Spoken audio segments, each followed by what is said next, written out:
Hey folks, Coach Kevin from the Silver Edge here, and today I want to talk about the dumbbell pullover. This is a fabulous exercise and it seems to kind of be forgotten. You don't see it performed that often. I think it is a fantastic functional exercise that those of us over 50 should definitely have in our arsenal. So today we're just going to review some of the mechanics. I'm going to show you a couple of options on performing this exercise. But first, let's just kind of talk about what this exercise is and what muscles it specifically targets. This is where I think this exercise gets a little bit lost. Is it a shoulder exercise? Is it a back exercise? An arm, chest? What is this? This is most commonly done as a chest exercise. So that is our primary muscle. Now, this also involves a lot of shoulder stability, strength, and mobility, as you're getting ready to see here. And let's just talk about the most common way that this is done. So you can see I've got a bench here. It's in the flat position. Got a light dumbbell. You want to start light. This is an exercise you could probably progress pretty quickly and get pretty strong in. But we are going to start by laying back on our bench. And you can see I've got this dumbbell here. And I'm going to put my hands underneath the head. Putting the back of my head on the bench. I want to keep a nice arch in my back, a nice tight core, my feet planted firmly on the ground.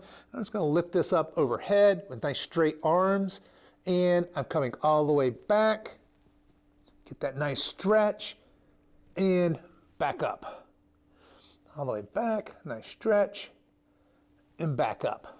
Okay, that is the most common way this exercise is done, and certainly that's how I'd recommend starting this exercise. Now I'm going to show you an alternate way to do the dumbbell pullover, and this is my preferred way of doing this. So there's a couple of points of performance here I want to talk about. Really, that same stable shoulder girdle, that same straight arms, all of the mechanics are going to be the same. But what we're going to do is we're going to take our weight, and this can, when you have a heavier weight, this can be a little bit tricky getting in and out of this position. If you're getting very heavy, I suggest doing this with a spotter. But for those of you with light and moderate weights, this is pretty easy. But I'm just going to take my butt off the bench here and put my shoulder blades here. Now for this first rep, I'm going to keep my hips up nice and high. So nice tight core. Again, with those hands overhead, directly over my face and back. That nice deep stretch. You can see I'm not letting my hips, I'm keeping the hips up and up. Now, as you get more advanced in this motion, you may actually want to start to let these hips drop in order to increase the stretch. So you'll notice that as I come back here, I allow those hips to drop a little bit, really get that stretch, and then back up. Those hips drop as I come back.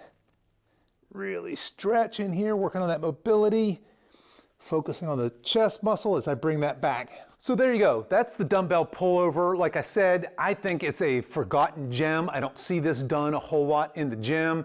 And I think this exercise is worth adding into your exercise programming. So that's it for today. Thanks for watching. Make sure you hit the like and subscribe buttons down below. And until next time, stay strong.